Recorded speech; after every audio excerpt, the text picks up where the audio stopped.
Energy of Fight, dimana kita bakal ngebahas tentang seputar olahraga dan yang lainnya nih. Aku Farah, aku bakal nemenin kalian selama beberapa menit ke depan nantinya. Nah, hari ini kita bakal bahas sesuatu yang menarik banget nih, bukan cuma soal fisik, tapi ada juga tentang mental. Nah, semangat juga perjalanan seseorang dalam mencapai prestasi ya teman-teman. Kalau kita ngomongin soal bela diri itu kan banyak ya jenisnya. Ada judo, taekwondo, dan lain-lain. Tapi kalian tahu nggak sih ada bela diri yang asli dari Indonesia loh? Nah, namanya pencaksilat. Salah satunya ada narasumber kita hari ini. Dulu waktu SMA, dia itu pernah menangin kejuaraan silat dimanapun. Teman-teman keren banget kan. Dari SMA loh teman-teman. Tepuk tangan.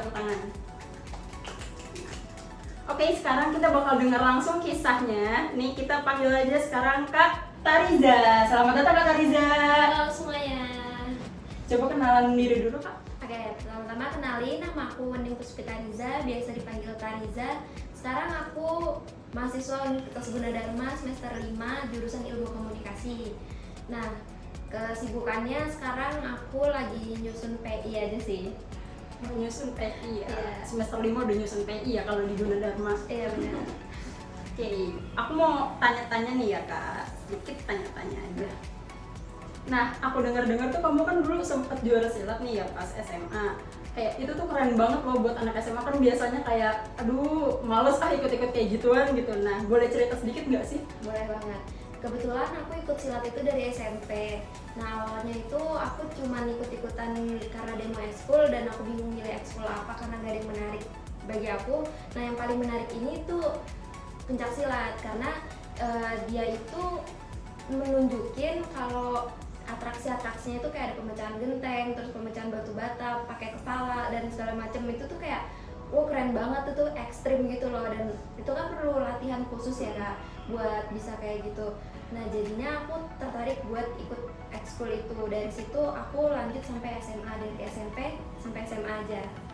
Berarti lumayan lama juga ya, Ya, SMA 6 tahun. 6 tahun. Oke, Kak. Ada struggle nggak sih selama ikut pencaksilat itu? Struggle ada sih, kayak kan gak semua orang suka sama kita gitu ya. Jadi kayak beberapa orang tuh kayak ada yang emang lo bisa kayak gitu lah, tanda kutip. Tapi ya berkat dukungan dari orang tua juga jadinya bisa sampai di titik ini. Tapi pas lomba itu ada deg-degan nggak sih gitu, kayak pas awalnya gue bisa tapi kayak pas udah sampai aduh gimana nih, takut gitu. Kalau itu deg-degan at first tuh pasti ada banget karena kan pertama kali tanding terus aku belum punya basic apa-apa, jadi kayak aduh bisa nggak ya gitu. Terus tapi karena emang pelatih aku juga selalu mendukung aku kalau ayo bisa gitu, mau sampai kapan kalau takut terus gitu, jadi harus dilawan dan alhamdulillah bisa akhirnya. Tapi pas pertama kali naik podium itu gimana rasanya nih? Senang banget apa gimana gitu? Jujur seneng banget karena kan kita jadi pusat perhatian orang kan. Jadi aku tuh biasanya kalau misalnya habis tanding tuh naik podium 2 kali. Jadi naik podium di pas tanding sama biasanya di hari Senin masuk upacara SMP sampai SMA tuh selalu dipanggil namanya. Jadi kayak satu sekolah tuh melihat kita gitu terus jadi kayak seneng banget, ngerasa paling keren nih pada saat itu sih. Keren banget.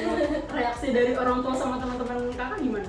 Reaksinya kalau teman-teman terdekat sih pasti bangga kan, karena setiap aku tanding juga dulu mereka selalu nonton, selalu datang gitu. Jadi aku pun mau nggak mau ngecewain mereka gitu loh, karena mereka udah datang jauh-jauh terus masa aku nggak menang gitu. Nah itu tuh jadi kayak satu motivasi buat aku tuh harus bisa dan harus menang dan bikin mereka semua bangga, terutama orang tua bangga sih.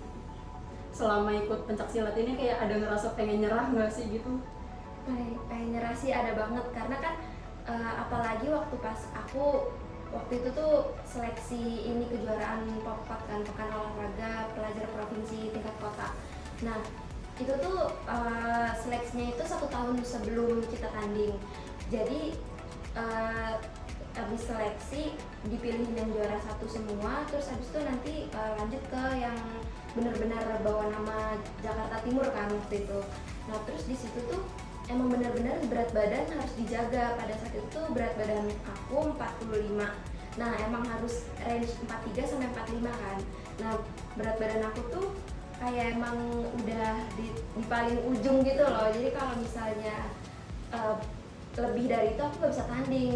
Nah aku tuh sempat udah jaga berat badan gitu kan, sama pola tidur juga harus dijaga gitu.